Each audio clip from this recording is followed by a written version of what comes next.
Hey, welcome back to the Mr. Excel Netcast. I'm Bill Jelen. Today is my last podcast about forecasting.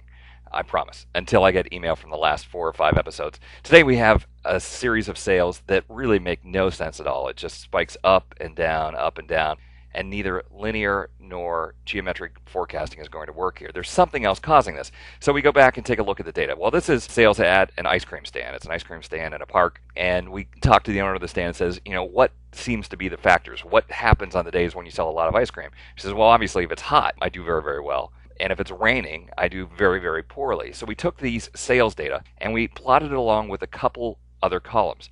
One if it rained, 0 if it didn't, and then also the high temperature of the day. And we want to see if there's some relationship between temperature, rain, and sales of ice cream.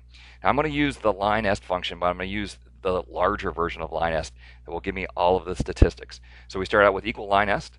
The known y's are the sales. These are the sales. The known x's are both the columns, the rain and the temperature column.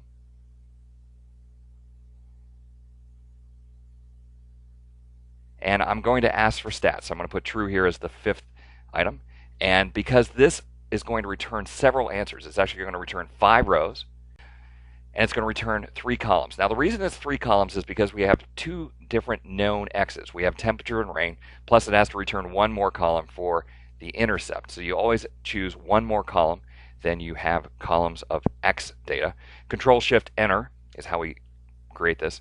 It's kind of hard to figure out how this works, but basically you start at the top right corner and that's the y-intercept. So in that case it's 0. The temperature factor is immediately to the left of that. Okay, so in my case temperature was the first known x. That actually starts to appear backwards. So we have y-intercept at the right column, then working backwards from that temperature and rain. And we can build a prediction now that basically says 0 plus today's temperature times 2.13 plus today's rain times negative 110. I've already created that formula here, and you'll see that we get a prediction, and when we plot the prediction and the sales, they actually seem to come fairly close to each other. Now, if you had taken any statistics, you'll know that there's a whole bunch of statistics about this regression that we can get. I've drawn in here a little map showing all of the values that are returned when we ask for statistics. The next line we get is the standard error. The one that I always pay attention to is r squared. R squared says how well is this model predicting? It's a value from 0 to 1. 1 means that it's perfectly predicting what's going on.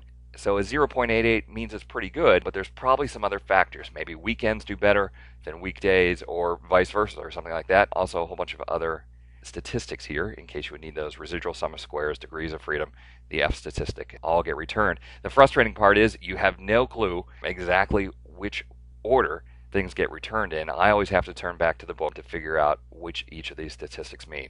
So using multiple regression is a bit more realistic than just assuming a straight line growth. You can set up some independent variables and see if your dependent variables can be predicted using the regression.